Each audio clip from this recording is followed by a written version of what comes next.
Так, Бароевские кладбища. Смотрите.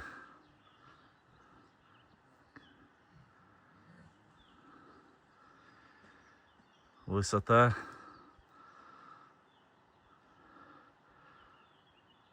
Петроглифы и арабская вязь. Я думаю, что арабская вязь вполне возможно, что она нанесена в более поздний период, поскольку здесь, там знак солнца, здесь знак солнца, здесь знак солнца, здесь изначально, видать, были петроглифы. Но потом уже в более позднем периоде, вот они. Здесь тоже, как видно, остались, сохранили стены от старых кладбищ.